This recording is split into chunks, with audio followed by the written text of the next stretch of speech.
참 중요합니다. 같이 읽겠습니다. 감추어진 일은 우리 하나님 여호와께 속하였거니와 나타난 일은 영원히 우리와 우리 자손에게 속하였나니 이는 우리에게 이 율법의 모든 말씀을 행하게 하심이라. 아멘. 자, 우리 옆 사람에게 이렇게 축복합시다. 당신은 참으로 자유롭습니다. 축복합시다. 참으로 자유롭습니다. 당신은 어떤 상황에서도 하나님의 뜻을 선택할 수 있습니다. 다시 한번 축복합시다. 선택할 수 있습니다. 이 선택할 수 있다는 게 뭐냐? 궁금하신 분들은 신앙도서는 아닌데 그래도 요즘에 많이 사람들이 읽나 봐요. 그래서 다시 디자인해서 나오는 것 같은데, 죽음의 수용소란 책 읽어보시면 선택할 수 있다라는 게 무슨 말인가? 예수님이 원조세요. 예수님은 오른편 뺨을 맞으면 왼편 뺨을 돌려대라. 이 천국이 마음에 있으면 자유할 수 있다. 우리가 그렇게 자유할 수 있습니다. 여기에는 참 많은 비밀이 있는데 오늘 먼저는 교회가 무엇인가, 이걸 좀 말씀을 드리기 원하는데, 교회가 뭔가, 여러분 혹시 가난한 자와 부한 자를 비교하는 성경 구절 기억나시는 거 있으세요? 성경에 종종 있습니다. 그러니까 세상을 우리가 이렇게 보면은, 이제 어른들은 세상을 좀 알잖아요. 세상을 이해하는 방식 중에 가장 쉬운 게 약한 자, 강한 자 이런 거, 그리고 가난한 자, 부한 자. 성경은 동화책이 아니기 때문에 현실을 그대로 우리한테 말씀합니다. 교회 안에는 가난한 자가 없다? 아닙니다. 가난한 사람도 있고 부유한 사람도 있습니다. 사람들이 다 부유하길 원하는데 하나님은 절대로 그렇게 안 하십니다. 가난한 자도 두시고 부유한 자도 두십니다. 왜 하나님은 좋으신 분인데 가난한 사람도 있게 하시고 부자인 사람도 있게 하실까? 그것은 여기가 흑암이기 때문이고, 흑암이란 말은 뭐냐? 하나님을 떠나 있다라는 것입니다. 하나님을 떠나 있는 상태고, 그러기 때문에 여기서 정말 중요한 게 뭐냐면 균형입니다. 균형. 얘들아, 니들이 이제 3학년 이상은 잘 들어봐. 3학년은 10살이니까 항상 행복하고 즐거우면 좋잖아. 어린이들은 그렇게 천진난만하게 살아야 되는데, 야, 저기 대치동 같은 데 가면 7세 고시반 이런 게 있대. 미친 짓인데 그게 상식처럼 흘러가는 세상이 요즘 세상이야. 너희들이 그것까지 알 필요는 없는데, 그런데 이제 단비 정도 되면 뭘 알아야 되냐면 항상 즐거운 것만은 아니구나. 안 즐거운 날도 있구나. 그리고 그거를 이제 받아들일 수 있는 마음을 가져야 돼. 그래서 독서도 하는 거고, 그래서 등산도 가는 거고, 그래서 토지도 읽는 거고 그러는 거야. 그러니까 이런 거를 이제 너희들이 점점 흥미를 붙여야 되는데, 그러니까 무슨 말이냐면 너희들이 살면서 늘 이제 부모님 마음은 항상 행복하고 즐겁기를 원하지만 세상이란 곳이 즐거운 일도 있고 즐겁지 않은 일도 있더라라는 거예요. 그런데 어린아이에 계속 머물면 맨날 즐거운 일만 원해. 즐거웠으면 좋겠어. 그런데 안 그렇다니까. 세상이 안 그래요. 낮이 있으면 뭐가 있어? 밤이 있지. 더위가 있으면 뭐가 있어? 추위가 있는 거예요. 심을 때가 있으면 거둘 때가 있는 거야. 이게 조금씩 너희들이 이제 이거를 깊이 있게 생각을 해갈 수 있어야 돼. 그러니까 기쁠 때가 있으면 슬플 때가 있는 거예요. 그러니까 하나님께서 이런 상황에서 우리에게 말씀하시는 진리는 뭐냐면 균형이 필요하다 이거야. 균형이라는 게 뭐냐면 슬플 때도 감사하고, 기쁠 때도 감사하고, 좋을 때도 감사하고, 안 좋을 때도 감사하고, 그게 인생을 사는 법이란 말이야. 근데 균형이 없으면, 균형이 없는 걸 뭐라고 그래? 이게 죄라고 그러는 거야. 죄. 이게 균형이 없다 그러면 뭐냐면 항상 나 중심이야. 내가 중심이 되면, 석유야, 내가 중심이 되면, 양석유가 중심이 되면 축구할 때만 좋아. 그치? 그림 그릴 때는 안 좋아. 근데 어제 보니까 야, 너 그림 그리기 되게 싫어하는데도 열심히 그리더라고. 그런 게 균형이야, 균형. 석유가요, 그림을 그리는데 얼마나 인내로 그림을 그렸는지. 석유는 상남자라서 그림 따위 원하잖아. 공차고 뛰어다니고 이런 걸 좋아해. 그런데 그렇단 말이죠. 그래서 하나님께서 우리에게 균형을 요구하세요. 그래서 교회에서도 가난한 사람이 있고 부유한 사람이 있어요. 야고보서는 이 문제를 아주 중요하게 다루는데 뭐라고 그러냐면, 여러분들이 야고보서 이제 1장, 2장을 쭉 읽어보시면 그러니까 이제 문제는 사실은 이제 우리가 가지고 있는 관점인데, 제가 드리려고 하는 말씀이 이겁니다. 교회는 한 몸이다. 한 몸이다. 그래서 이거예요. 교회에 쉽게 말하면 뭐 가난하다는 게 꼭 돈 문제만은 아니잖아요. 뭐 내가 필요한 게 없으면 가난하다, 우리가 그렇게 말할 수 있으니까. 그런데 이 가난해, 교회라는 걸 두고서 가난한 거는요, 하나님은 절대자세요. 하나님은 절대자시기 때문에 하나님은 무조건적으로 긍휼히 여기세요. 이게 무조건적으로 긍휼히 여긴다는 게 뭐냐면, 10명의 자식이 있어요. 뭐 첫째 아들은 공부를 잘해, 둘째 아들은 얼굴이 잘생겼어, 셋째 아들은 뭐 돈을 잘 벌어, 넷째 아들은 뭐 예의가 발라, 효자야, 뭐 이렇게 장점이 있는데, 한 9번째 아들쯤 가면 아우 이놈은 그냥 뭐 잘하는 것도 없고 속만 새기고 사고만 치고 제대로 하는 게 없어. 그런데 물론 이제 뭐 사람마다 차이가 있겠지만 그런 연약한 아들을 부모님이 가장 사랑하신더라라는 겁니다. 절대적인 긍휼이라는 기준으로 보면. 예. 그래서 하나님 그러신 거예요. 하나님께서 가난한 사람을 긍휼히 여기십니다. 우리는 교회 일을 많이 하고 뭐 또 믿음이 훌륭하고 능력이 많으면 하나님께서 친애하시지 않을까, 우리 스스로 그렇게 느끼거든요. 그런데 하나님은 절대자시기 때문에 정말 약하고 가난한 사람을 가장 긍휼히 여기세요. 그 야고보서에서 가난한 자에 대해서 우리한테 하시는 말씀이에요. 그래서 하나님께서 사실은 균형을 이루시는 거예요. 그러니까 만약에 우리 교회 어떤 분이 정말 인생에 뭐 돈도 잘 벌고 또 삶의 어떤 문제도 해결되고 또 사람들한테 말할 수 있는, 뭐 사람들이 이게 축복을 할 수 있는 그런 뭐 복을 받았다고 합시다. 그런데 하나님은요, 물론 개인도 이렇게 보시지만 전체 교회를 보고 이제 가시잖아요. 그게 교회 머리이신 예수님을 통해서 일을 하신다라는 뜻인데, 그러니까 어떤 한 분이 문제가 해결되고 행복을 선물로 받고 또는 뭐 어떤 이렇게 좋은 일들이 생길 때는 하나님께서 어떤 한 분을 통하여 지극히 긍휼히 여기시는 이런 일들을 통해서 이제 이루시더라는 거예요. 그러니까 여러분들이 또 이제 제가 이렇게 말을 하면서도 우려스러운 게 뭐냐면, 또 이런 말을 하는 분이 계세요. 그럼 나는 왜 맨날 이렇게 긍휼히 여기게 하시고 다른 사람만 잘 되게 한다는 그런 얘기입니까? 그러니까 제가 이 복음을 얘기하기가 상당히 이게 점점 난해해지는 거예요. 마치 그 배가 이 수심이 낮으면 이 물 아래에 보이지 않는 암초 같은 거, 그런 거 이제 모래톱이라고 하나요? 그 모래톱을 조심조심 하면서 이렇게 배를 움직여야 되잖아요. 잘못하면 배 밑에 구멍이 뚫려서 가라앉으니까. 그런 심정으로 설교를 해야 되네. 이거 걸릴 것 같은데. 그럼 딱 걸려가지고 제가 지금 이렇게 이제 가난한 자에 대한 설교를 하면 저만 가난하게 하시고 이런단 말이에요. 그러니까 지금 제가 하다가도 또 이 얘기 듣고 내가 또 이 얘기를 가지고 줄다리기를 해야 되고 어렵다, 이제 이런 생각이 들면서 제가 조금 또 조심스러워지는데, 제가 왜 이런 말씀을 교회됨으로 여러분들한테 드리냐면, 하나님께서 우리의 삶을 다스리시고 복을 주시는 이치를 알고 공동체를 통해서 내가 이렇게 잘 되는 거, 예를 들어서 건강한 거, 이것도 부유한 거예요. 내가 건강한 거예요.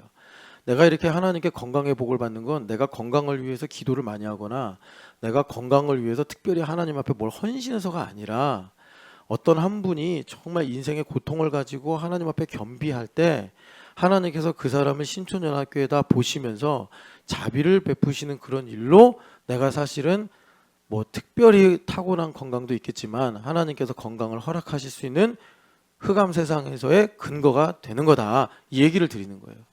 그래서 이걸 좁혀서 개인에게 보면, 개인에게도 가난한 게 있고 부한 게 있고 약한 게 있고 강한 게 있는데, 사실은 내가 하나님의 뜻을 행하면서 하나님께 복을 받는 이치는 내가 강한 걸 갖고 잘 활용하고 내가 탁월하게 살아서 하나님께 인정을 받는 게 아니라, 절대자이신 하나님 앞에서는 나의 약함을 하나님께서 긍휼히 여기시고 그걸 가지고 어여삐 여기셔서 하나님께서 나에게 그런 균형을 가지고 복을 주시다 이런 겁니다. 그러니까 내 약함을 부정하고 교회 그러니까 그 야고보서 2장 보면은 교회 가난한 사람들인데 가난한 사람들을 외모로 보고 차별하면 안 된다라고 말씀하시는 게 이런 이유다라는 겁니다. 그러니까 내 인생의 약함을 내가 저주스럽게 여기면서 나의 인생에 하나님의 복이 이루어져 오늘 이 29절에서 이어지는 30장의 말씀 보면 생명과 복을 선택하라고 하는데 그런 일이 우리한테는 멀어지게 된다. 그래서 우리가 복음을 가지고 하나님은 나를 자비롭게 여기시는구나 라는 것을 약함을 통해서 발견하게 될 때 바울 사도가 말씀하시는 하나님의 강함과 지혜가 우리 가운데 임하여서 우리로 지금 이 말씀을 읽게 하시는 의도, 다시 말해 생명과 복으로 살게 하시려고 하는 하나님의 뜻이 나의 삶에 충만하게 나타나게 된다라는 것입니다. 그러니까 여러분 오늘도 이 칼럼에 제가 이제 참 재밌어서 옮겨 적었는데 어떤 책을 보니까 2000년대 초반에는 7.76%가 절이다 해가지고 난리가 났었대요. 제가 지금 이제 기사만 인용했는데 그래서 야 이거 6%대로 떨어지면 어떡하냐 그랬대요. 저는 기억이 안 나는데 2000년대에 그래가지고 이게 나라가 걱정된다 그랬대요. 6% 이게 엄청난 고금리인데 지금 기준으론 근데 지금은 2022년 기준으로 보면 5.5% 고금리다 막 이런다는 거예요. 그러면서 이 자료를 가지고 말씀하시는 분이 금리의 의미가 바뀐 게 아니라 사람의 마음이 변하는 거다 이렇게 이제 쓰시더라고. 그러니까 마음이 문제지 사실이 문제가 아니란 말이에요. 정말 복음을 가지고 우리가 볼 때. 그래서 여러분 교회가 무엇인지를 안다라는 것은 뭐냐면 어떤 분이 이러더라고. 왜 밥 안 사요? 그러더라고. 내가 재미로 하는 말이겠거니 하고 한 번은 넘어가는데 이게 두 번, 세 번 반복되면 그 사람의 관점이고 인생관이에요. 왜 밥을 안 사요? 나는 저 사람한테 예수님이 있는가 1번 그리고 복음을 아는가 2번 이게 궁금한 거예요. 자기가 돈이 많고 자기가 잘나서 밥을 사는 겁니까? 그러니까 제가 교회가 아직 뭔지 모르는구나. 교회가 공부를 잘하면 서울대 가고 공부를 못하면 대학을 못 가는 그런 세상의 경쟁이나 있는 자 없는 자가 섞여 있는 그런 구조로 이 사람은 보는구나. 그래서 제가 참 안타까운 거예요. 그래서 교회가 무엇인가를 먼저 알아야 된다. 먼저 좀 말씀을 드리고 그리고 29절을 우리가 읽으면서 오늘 하나님 말씀을 듣는데 여러분 당분간 자유에 대해서 들으려고 합니다. 여러분 알죠? 그 공산주의가 왜 망했는지 인간이 자유라는 욕망을 가지고 있는데 이걸 부정하니까 공산주의 생산성이 확 떨어진 거예요. 그래서 재밌는 게 공동 농장이 있고 그리고 텃밭을 이제 사유지로 인정을 했단 말이에요. 어디가 생산성이 좋았는가? 텃밭이 훨씬 더 생산성이 좋았다. 그만큼 자유라는 것이 우리에게 중요하다는 거예요.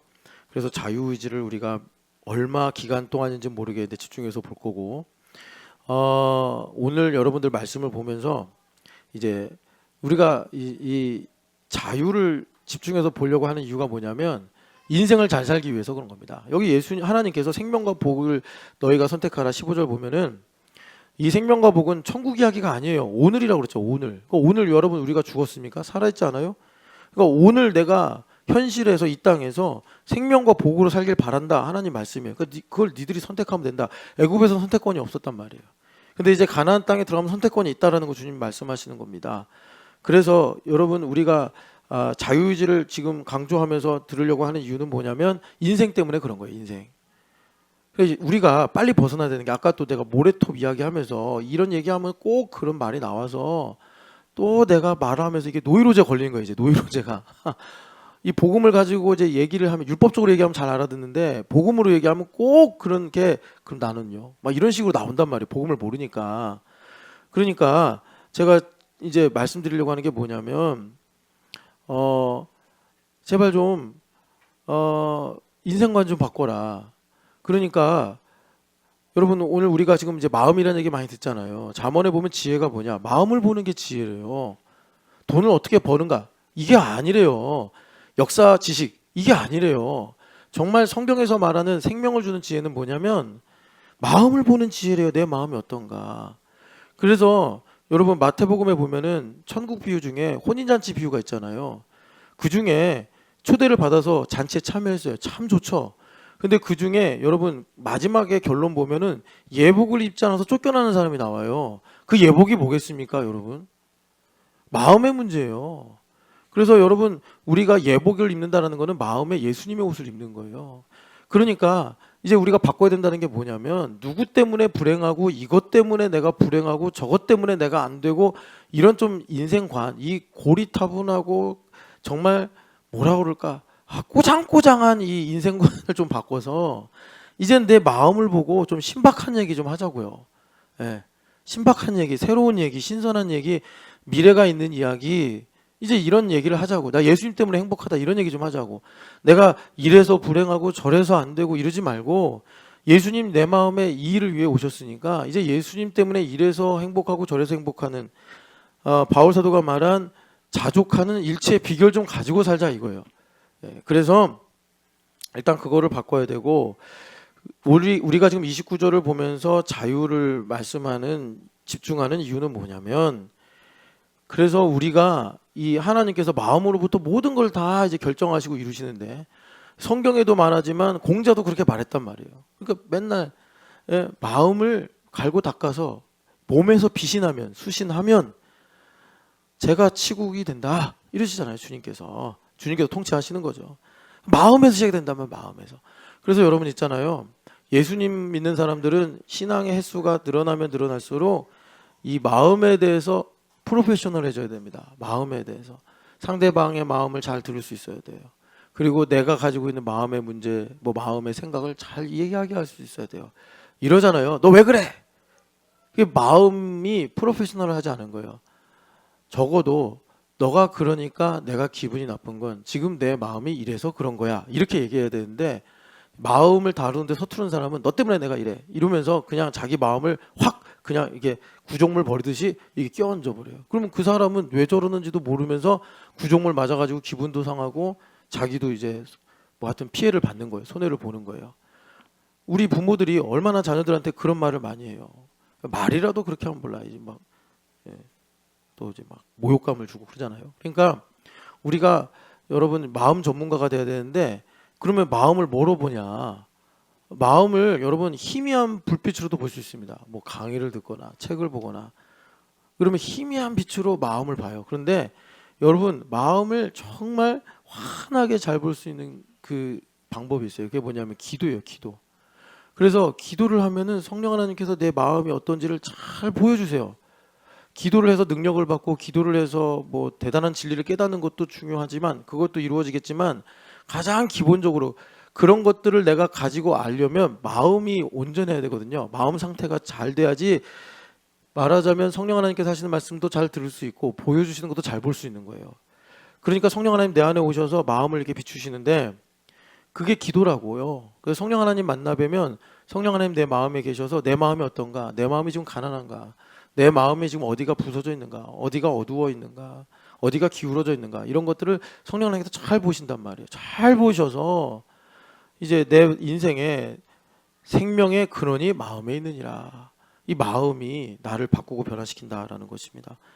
여러분 그래서 우리가 이 생명과 복의 인생을 살기 위해서 이 마음의 자유가 있어야 된다. 주님께서 우리에게 말씀하세요. 그래서 오늘 여러분들이 기억해야 될 하나의 이미지가 뭐냐면 여러분 이런 시가 있잖아요. 가지 않은 길. 로버트 프로스트인가요? 그 사람이 쓴 시가 있잖아요. 두 개의 길이 있다고.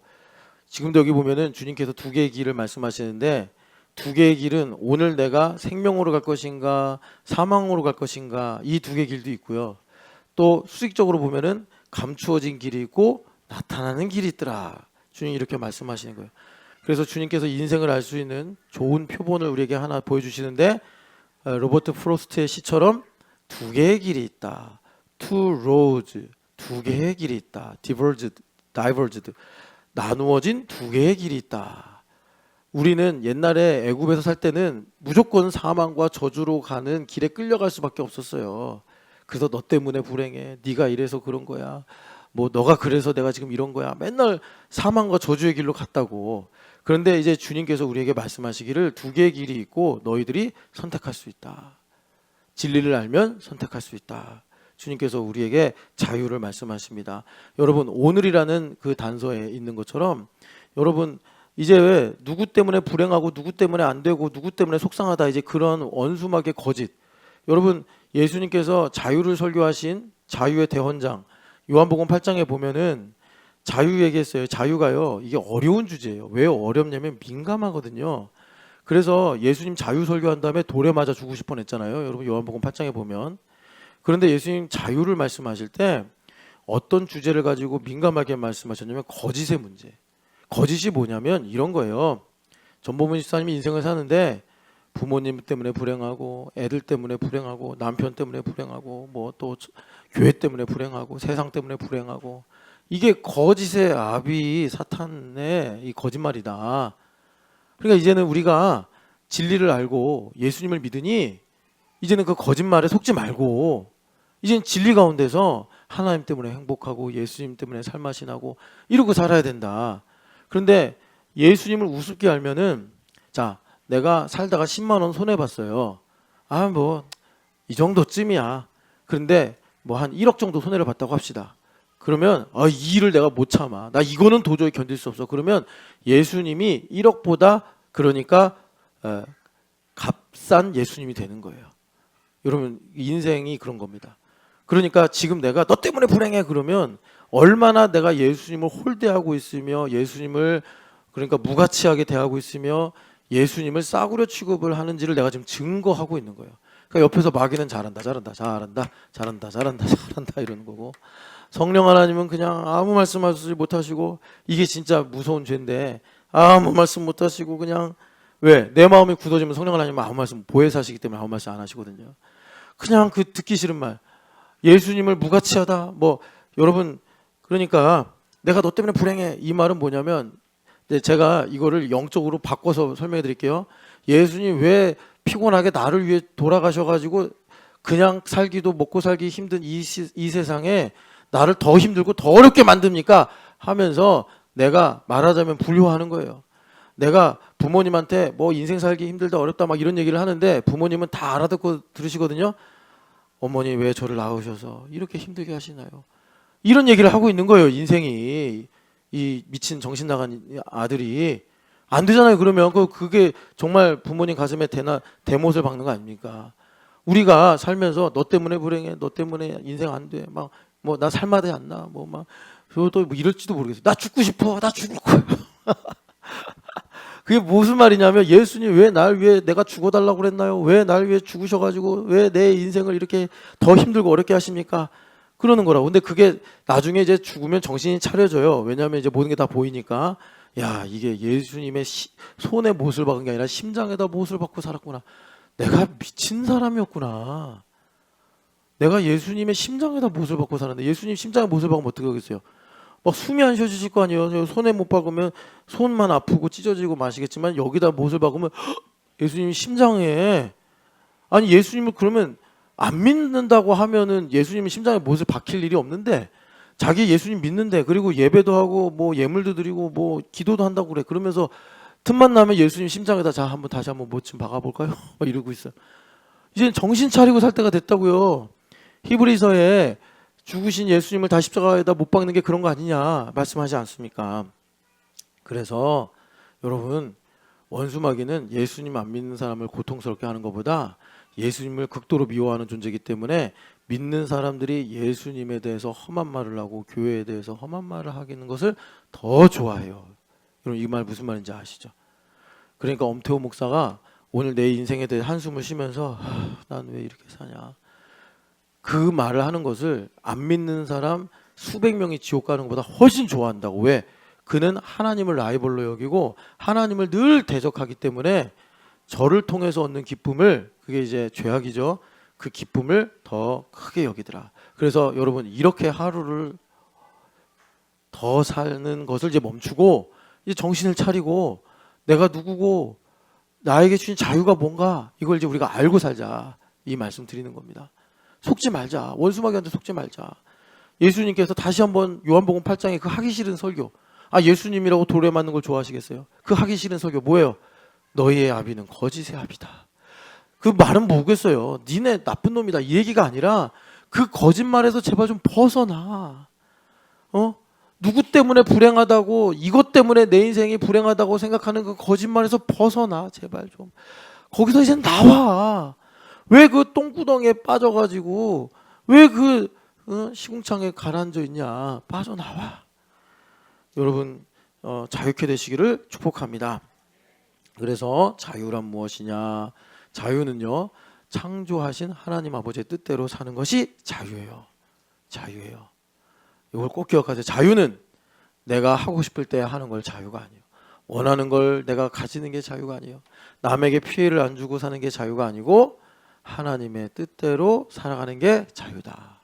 그런데 문제는 뭡니까? 하나님의 뜻이 뭔지도 모르겠고 또 하나님의 뜻이 이거다라고 말을 해줘도 뜻대로 사는 게 원하지 않아. 제가 이렇게 이제 여러분 설교를 쭉 들으시다 보면은 어느 지점까지 가겠지만 이게 하나님 뜻입니다 라고 했다가 제가 여러분 멱살 잡힐 뻔한 일이 몇 번이나 있었는지 몰라요. 이게 하나님 뜻입니다. 막 진짜 눈물이 시뻘건 눈에서 흐르는 것도 봤고요. 우리 교회에서 뭐 하여튼 내가 힘들어서 그런 말 하는 거는 알겠는데 선은 넘으면 안 된다. 무슨 선이냐? 그게 예수님을 부정하는 말을 하면 안 된다. 십자가 싫어요. 막 이런 말. 뭐 예수님도 필요 없어요. 홧김에 하는 건 알겠는데 말도 이게 이게 나눠서 해야지. 그러니까 우리가 그렇게 하나님을 싫어한다는 거예요. 우리 안에 죄성이라는 게 있어서 이게 하나님 뜻입니다. 그럴 때 아무리 우리가 컨디션이 좋아도 그런 걸 내가 딱 듣잖아요. 모르니까 하나님 듣도록 말해주시는 거 아닙니까? 딱 들으면 이런다고. 그렇지. 근데 이제 이성은 작용해서 이게 하나님 뜻인 건 맞겠는데 알겠는데 야 이게 딱 내가 이제 레마를 통해 들어서 나한테 딱 오면 이렇게 해서 갑자기 호흡곤란이 약간 와요. 그러다가 컨디션이 좋으면 심호흡하면서 컨디션이 안 좋으면요 일로 와봐. 이렇게 바로 동관의 멱살을 잡는 일들이 생기는 거예요. 그래서 여러분 이 말씀은 정말 깊이 묵상해야 돼요. 그러니까 세상에 자유가 하나도 1초도 자유가 없어졌던 사람이 있어요. 누구냐? 예수님이에요. 그런데 그 예수님은 누구보다도 자유로우신 분이었어요. 여러분 이 모순의 진리를 우리는 받아들일 수 있어야 됩니다. 예수님은 말도, 그러니까 말이라는 게 이게 정신 차리고 하는 말도 있지만 여러분 뭐 예수님께서 어땠는지 모르겠는데 잠꼬대도 하실 수 있잖아요. 주무시니까. 뭐 예수님 너무 주무셔서 막 폭풍이 일어난지도 모르고 주무실 때도 있었으니까 예수님도 잠꼬대 하실 수 있었겠죠. 그런데 예수님께서 하시는 말씀이 어떤 말이든 뭐 무의식적으로 혼자 하는 말이든 간에 나는 내 뜻대로 하는 말이 없다. 그만큼 자유가 없는 분이에요, 이분은. 그러니까 여러분 그렇게 자유가 없어지려면 어떻게 해야 돼요? 그러니까 어떤 큰 문제 속에서 구사일생으로 살아남으면 그 며칠간은 엄청나게 겸손해집니다, 사람이. 그러니까 내가 사랑하는 자녀가 있는데 얘가 하루아침에 죽을 뻔하다가 극적인 하나님의 은혜로 살아나. 그러면 한 며칠간은 막 교회 와서 막 주님밖에 없습니다. 막 아니 요즘에 이렇게 교회를 많이 와. 교회 오는 게 제 기쁨이죠. 막 하면서 막 갑자기 안 오던 청소도 하고 막 안 오던 기도도 하고 뭐 안 하던 봉사도 하고 막 그래. 그런데 그것도 잠시예요. 시간이 지나면 또 사라져. 언제 그랬냐는 듯이 뭐 그냥 다 멀쩡하게 살아있는데 뭐 그런단 말이에요. 그런데 예수님은 그런 순간순간을 사셨다는 거예요. 나를 사랑하셔서. 그러니까 도대체 이분은 너무나 미스테리한 거예요. 우리는 흉내도 낼 수가 없어요. 다만 인생에 하나님께서 한번 이렇게 해서 얘를 가르쳐 볼 만하겠다 하면 많아야 두 번? 근데 우리 주님 두 번도 안 해. 한 번 정도 딱 그렇게 하셔가지고 이런 심정으로 예수님 사셨구나. 예수님은 죄가 없는데도 하나님 날 버리시면 어떡하지? 우리 그런 마음 가질 때 있잖아요. 하나님 너무나 하나님 없으면 못 사는데 하나님 없으면 어떡하지? 하는 그런 조바심으로 그래서 막 그냥 부르지도 않은데 교회 오고 너 이거 할래? 아유, 이거 시켜만 주시면 은혜예요. 목사님, 제가 자격이 있습니까? 힘이 있습니까? 이거 기회죠. 저는 이것만 해도 너무나 감사해요. 막 그런 순간들이 한 번은 우리가 올 수 있다는 거예요. 그런데 예수님은 매일 아침마다, 매 순간마다, 매일마다 주님은 그렇게 사셨다는 거예요. 도대체 뭐 때문에, 죄도 없으신 분이, 능력이 부족하시지도 않은 분이 뭐 때문에 이렇게 겸손하게 살아야 하냐고요. 그분을 우리가 얻고 그분을 높이고 그분을 뵙기 위해 온 이 예배 자리에서 우리가 어떻게 체면을 차리면서 내가 남과 비교를 하면서 내가 오기 전과 온 다음에 마음이 그냥 여사일반하면서 어떻게 예배할 수 있냐고. 여기서 어떻게 우리가 그냥 멀쩡하게 예배하고 예배하면서도 우리가 어떻게 보면 주일은 통으로 예배 아닙니까? 여기 예배 시간만이 아니라 우리가 성수라는 말을 왜 하는 거예요? 이 하루를 통으로 하나님께 드린다는 거 아니에요. 그러니까 24시간이 다 예배라고. 그러면서도 말이에요. 말도 안 되는 얘기하고 우리가 그런단 말이에요. 그러니까 여러분 참 우리에게 예수님께서 뭐가 자유인지를 자신의 인생을 통해 말씀하시는데 예수님은 정말 자유가 한 번도 없으신 분이에요. 사신 걸 보면. 그런데 그 예수님을 통해 성령 하나님 우리에게 증언하시는 건 그게 자유다라고 말씀하셔요. 아무도 미워하지 않았고 문둥병자가 와서 냄새가 무지기로 나는데도 예수님은 코를 막거나 찌푸리시거나 이렇게 안 들키는 척하면서 살짝 이렇게 괜찮은 척하시는 그런 분이 아니라는 거예요. 그래서 예수님 그런 마음이 머리털만큼이라도 쓰면은 문둥병자 치유 못 받아요. 예수님이 그런 선입견을 갖고 대하시기 때문에. 그런데 예수님은 수로보니게 여인도 고쳐 백부장의 하인도 고치셔. 왜 그런 거예요? 선입견이 없는 거예요. 예수님은 교만이 없으신 거예요. 그냥 여기 안에 계신 하나님의 사랑이 그냥 막힘없이 흘러가는 거예요.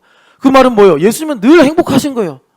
그러니까 지나가다가 이스라엘은요, 여러분 들꽃이 없어요. 우리나라처럼 막 민들레, 개나리 이게 꽃이 피는 나라가 아니에요. 우기건기가 있고 비도 잘 안 와가지고 꽃을 보기가 쉽지 않아.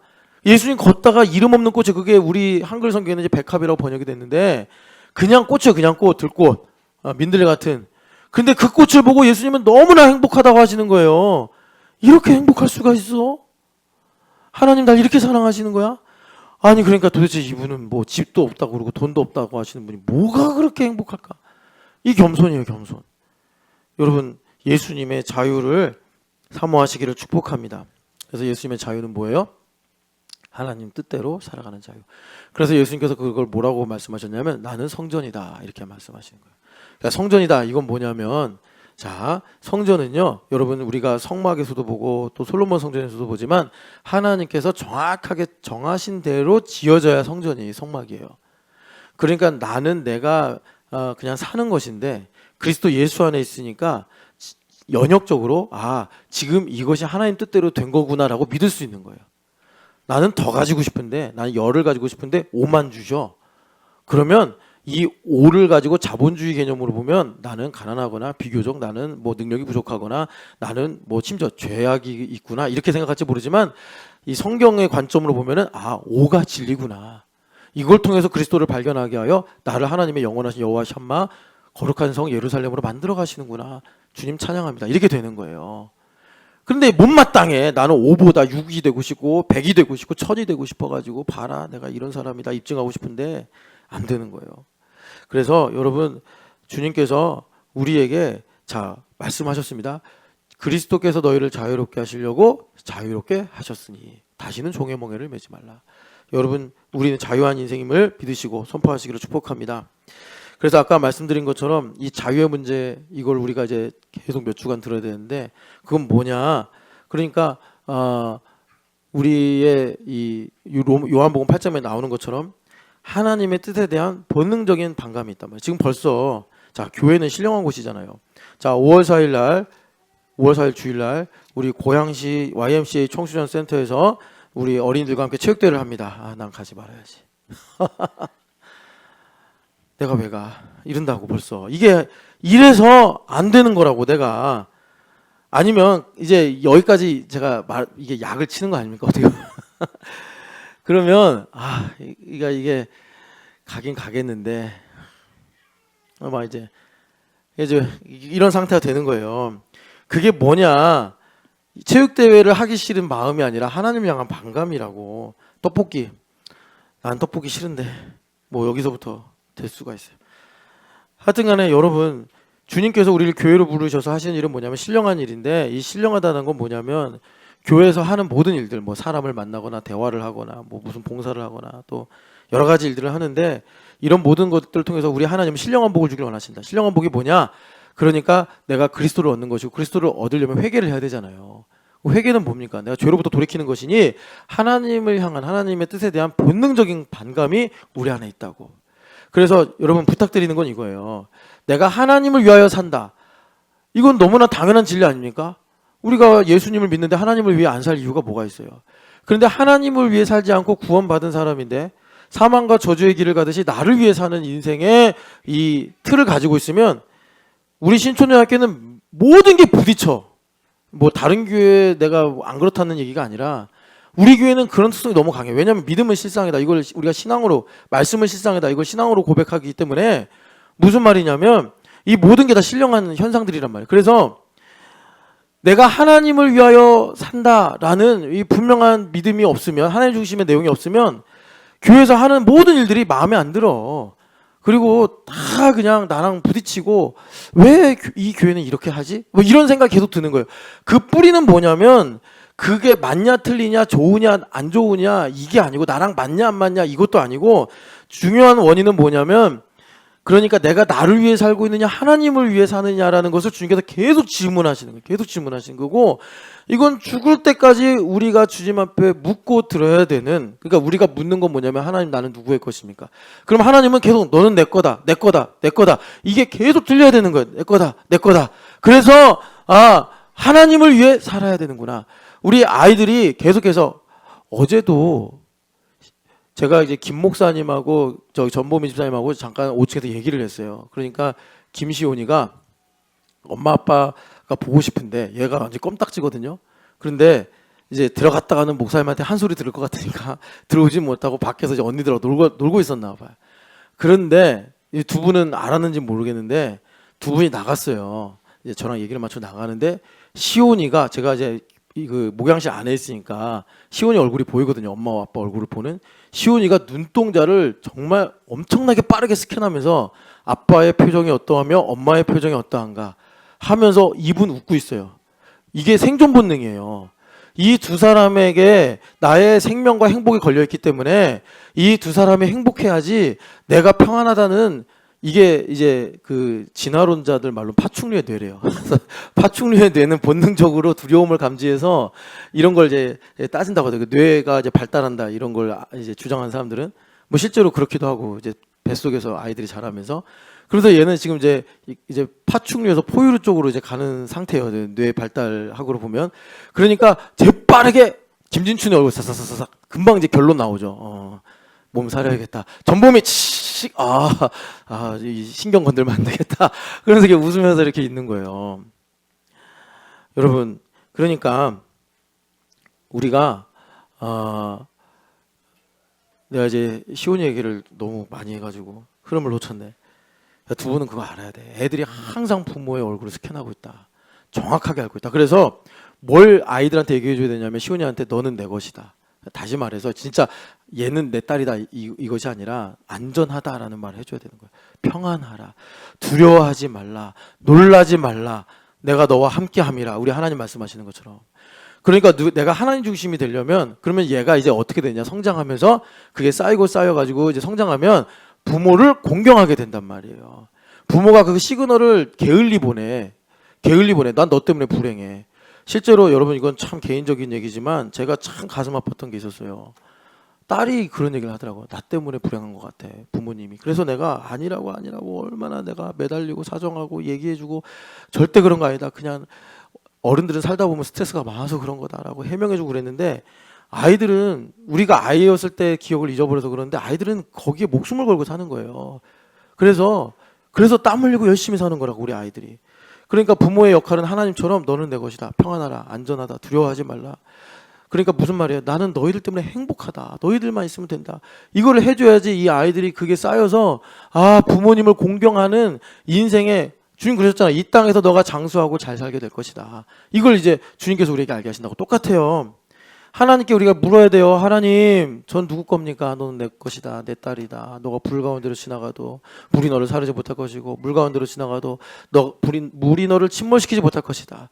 그런데 우리가 마음을 닫고 하나님 싫어. 하나님 맨날 나를 힘들게 해. 하나님 맨날 나한테 박해. 하나님 나 좋은 거 다 가져가.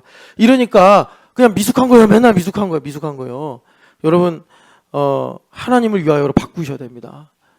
그래서 나의 인생, 지나온 인생을 하나님을 위하여구나. 하나님을 위하여구나. 그래서 어릴 때는 내가 좋아하는 거는 감사하고 싫어하는 건 묻어두고 살았는데 이제 내가 어른이 되면 묻어둔 것조차도 하나님을 위하여 아름다운 것이구나. 복된 것이구나. 그래야 된다고. 성경에서 사랑을 참 여러모로 말하는데 사랑은 뭐냐? 어릴 때 하던 말을 버리고 어른의 말을 배우는 게 사랑이다. 고린도 전서 13장의 말씀이에요. 내가 어릴 때는 어린아이처럼 생각하고 어릴 때는 어린아이처럼 말했는데 어린아이처럼 말하는 게 뭐예요? 난 너 때문에 힘들어. 너가 그러니까 내가 힘든 거야. 이렇게 어린아이처럼 말한다고. 그런데 이 하나님의 사랑이 있어서 사랑이 역사하면 너 때문에 힘들어. 이게 아니라 하나님 때문에 너를 사랑해. 이렇게 이제 우리가 말을 하게 된다라는 것입니다. 여러분, 하나님을 위하여 사는 인생의 방향으로 온전해지시고 굳건해지시기를 축복합니다.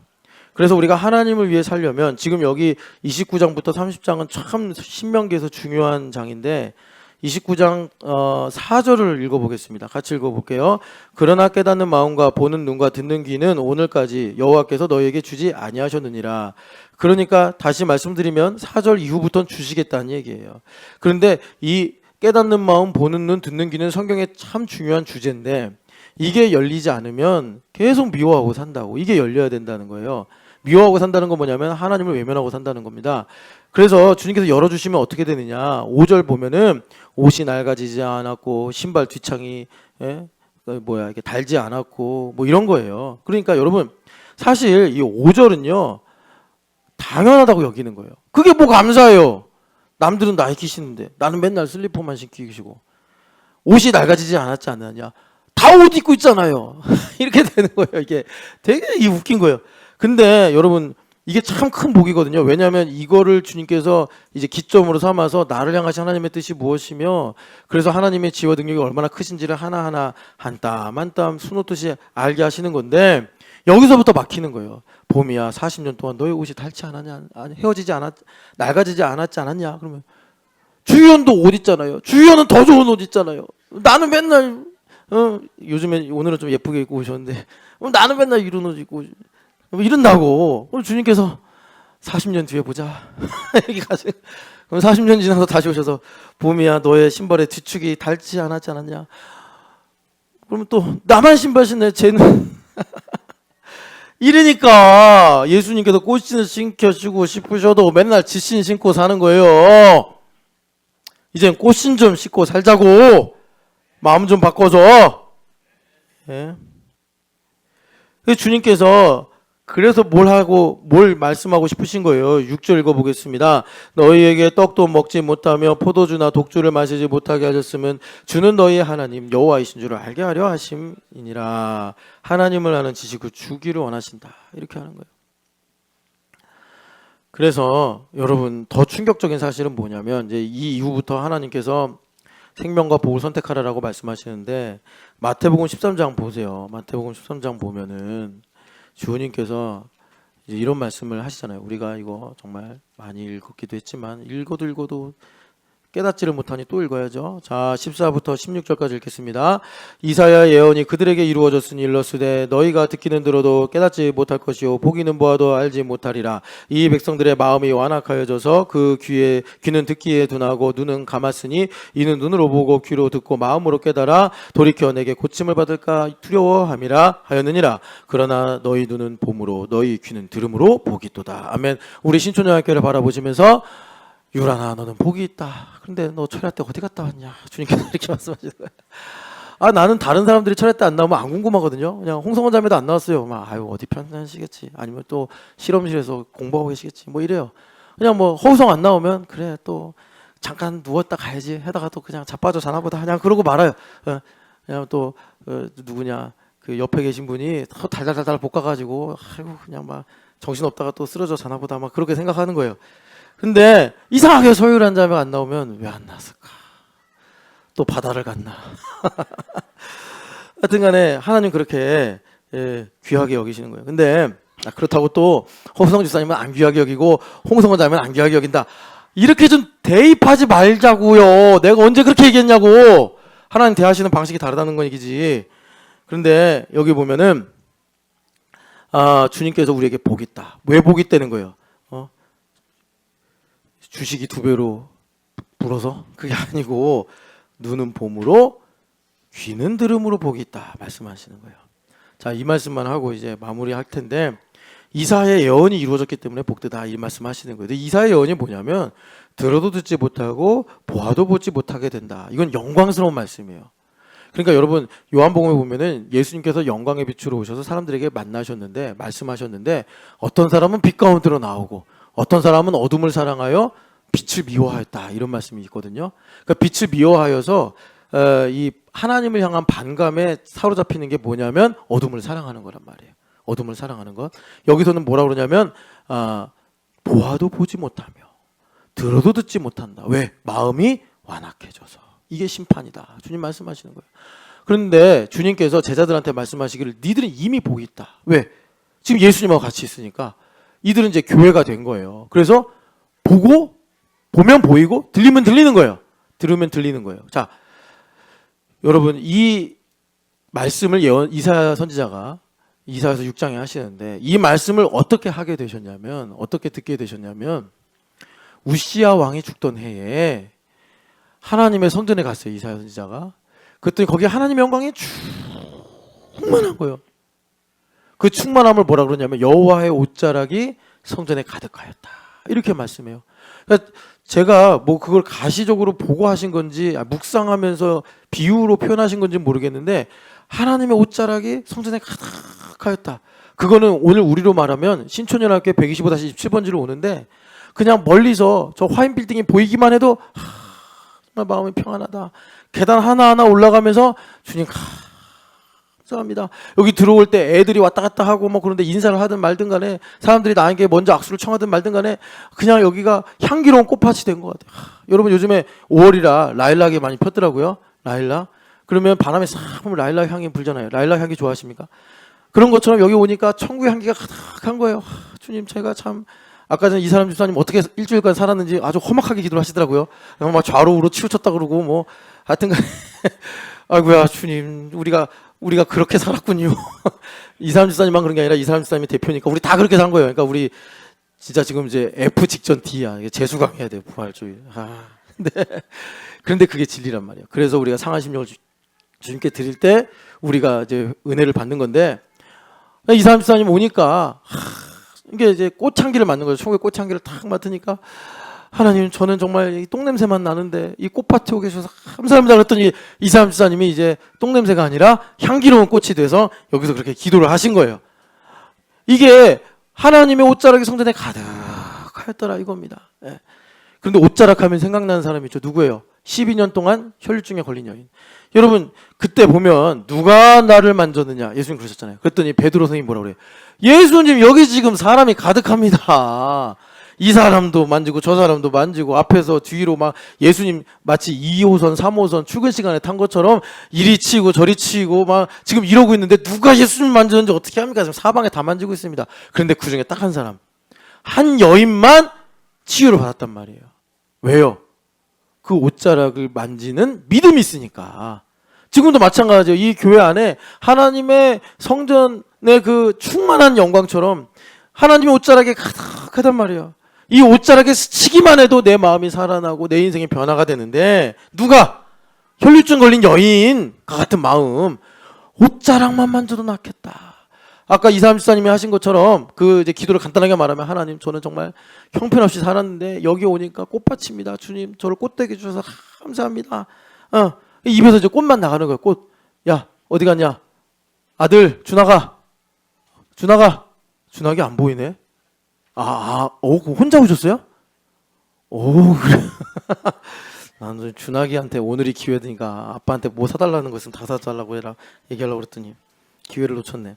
여하튼 간에 그래서 주님께서 우리에게 말씀하시는 거예요. 너희들이 이미 복을 받았다. 너희들이 눈으로 볼 수 있고 귀로 듣는다. 주님 우리에게 말씀하세요. 그래서 그렇게 되니 어떻게 된다는 것이냐. 오늘 우리가 신명기 29장의 말씀처럼 이제 우리에게 주님께서 주신 선택을 가지고 여기 보면 29절에 신명기 29장 29절에 하나님의 일은 감추어져 있다. 감추어진 일은 하나님께 속했다. 그러니까 우리가 모르는 거예요. 뭐 알아봐야 별로 우리가 바꿀 수 있는 것도 없고 전혀 없고 나타난 일은 우리에게 속해 있다는 거예요. 그러니까 나타나는 일에서 우리가 선택할 수 있는 자유가 있는데 그 선택을 잘하려면 눈뜬 장님이 되면 안 되잖아요. 듣지 못하는 귀머거리가 되면 안 되잖아요. 듣고 볼 수 있어야 된단 말이에요. 그거를 주님께서 우리에게 교회됨에 복을 주셔서 우리로 생명과 복이 무엇인지 선택하게 하시고 그리고 저주와 사망이 무엇인지 알아서 그 길을 선택하지 않게 하시더라라는 것입니다. 그러면 주님께서 보게 하시고 듣게 하신다는 게 뭐냐? 은혜를 알게 하신다라는 거예요. 은혜를 알게 하신다. 하나님 나에게 이런 은혜를 주셨구나. 이런 은혜를 주셨구나. 정리를 하면 그래요. 여러분, 목사님 저는 아직도 모르겠습니다. 제 인생이 너무나 힘들고 너무 불행하게 느껴집니다. 그러니까 이렇게 어린아이들처럼 여기 나오라고 나와서 좀 교회가 되는 이 가지에 접붙임 줄기에 접붙임 바 되는 가지가 되는 삶을 살자고요. 그럼 이제 또 이런 말을 합니다. 저 10년째 제가 빠진 적이 있나요? 제가 뭐 교회됨 사실을 안 한 적이 있나요? 이런 말씀들을 하시죠. 이제 그런 것이 이제 우리가 어디 가서 다뤄야 되냐면 하나님은 나를 어떻게 생각하시는가? 이제 그걸 우리가 다뤄야 되는데 그건 2부 때 다루고 1부는 이것입니다. 하나님 나를 자유롭게 하셨고 우리 선택할 수 있는데 생명과 복을 선택하려면 눈과 귀와 마음이 열려야 된다. 눈과 귀와 마음이 열리는 것은 내가 은혜를 깨닫는 것이다. 은혜는 남의 은혜를 보고 은혜롭다 이게 아니라 내 인생에 살아온 나의 인생에 지난날 너가 옷이 헤어지지 않았지 않았냐, 신발이 닳지 않았지 않았냐, 이것이 나의 인생의 이야기로 들려야 된다. 하나님의 은혜였군요. 그러면 그때 어떻게 된다고요? 너희의 하나님 여호와 주는 너희의 하나님 여호와이신 줄을 알게 하려 함이라. 하나님 나의 주인이십니다. 내가 하나님을 위해 살겠습니다. 그렇게 될 때 감추어진 일과 나타난 일 사이에서 우리는 선택하며 복과 생명을 누릴 수 있게 된다라는 것입니다. 2부 때 또 선생님들 나가시니까 제가 그 하나님 나를 어떻게 생각하신다가 이게 뭐냐면 하나님은요 그 전체주의 하나님이 아니에요. 다양성을 두고 생각하신다고. 전체주의의 하나님이면 지금 우리 여기 있는 주일학교 아이들은 예배 엉망진창으로 드리는 거예요. 그런데 여러분 아시겠지만 지금 여기 계신 분들 중에 아마 하나님 관점에선 이 아이들이 예배를 제일 잘하고 있는 걸 거예요. 쟤 누구지? 예원아? 그래 잘 들어야지. 예원이가 어제 공부를 너무 열심히 해가지고 시험 기간이거든요. 자, 그러니까 무슨 말이냐면 하나님께서 차별을 갖고 대하신다라는 거예요. 차별을 갖고. 그 차별을 갖고 대하실 때 하나님께서 시력이 더 좋은 걸 원하는 사람이 있고 시력이 그만 하면 된다 하는 사람도 있단 말이에요. 그러니까 하나님께서 시력을 더 좋게 하길 원하시는 케이스가 성경의 대표적으로 제사장이에요. 그러니까 제사장은요, 여러분 성소까지 들어가는 특권이 있잖아요. 유대인 남자도 성소 안에 못 들어가는데 성소 안에 들어가도록 하나님께서 정하신 사람이 제사장이라고. 그러면 하나님께 더 가까이 나아가니까 아사벨 씨처럼 더 잘 듣게 되고 더 잘 보게 된단 말이에요. 그래서 하나님의 은혜가 얼마나 깊고 큰지를 알게 돼. 그러면 여기서 또 이런 얘기를 한다고. 누가 제사장 되고 싶었냐고. 내가 난 그냥 평민이고 싶고 나는 그냥 아무개로 살고 싶은데 하나님이 왜 내 허락도 없이 나의 동의도 없이 하나님은 나를 제사장으로 선택을 하셔서 나를 이렇게 힘들게 하십니까? 또 이런다고. 그러니까 다시 말씀드리지만 하나님을 위하여, 이거는 평민이든 제사장이든 뭐 이방 나그네든 가나안 땅에 있으면 하나님을 위하여는 동일해요. 이거는 이게 안 되니까 하나님께서 내가 너를 왕같은 제사장이다 라고 해도 열불나고 속상하고 이러는 거예요. 여러분 가장 중요한 것은 우리가 40년이라는 인생의 한 토막을 보면서 그게 꼭 시간의 40년이라기보다 상징적 40년인데 이 40년이 어떤 사람은 평생이 그냥 될 수도 있고 어떤 사람은 이 40년이 인생의 한 구간이 될 수도 있는 것인데 여러분 이 모든 과정을 지나가면서 하나님의 은혜가 무엇인지를 알아서 일단 이건 알아야 돼요. 내가 하나님께로부터 와서 하나님께로 돌아가는구나. 하나님을 위해 살아야 되는 것이구나. 이걸 나한테 원래대로 회복시켜 주려고 예수님 오셔서 나에게 길 되신 거구나. 그래서 내가 예수님을 주로 모시고 하나님을 위해 살아갈 때 나의 인생의 생명과 복이 무엇인지를 알고 선택하면서 안식을 누리고 살 수 있구나. 주님께서 우리에게 오늘 말씀하십니다. 그 자유를 소망하시기를 축복합니다. 우리 기도하겠습니다. 하나님, 나에게 예수님의 겸손과 온유를 배우게 하셔서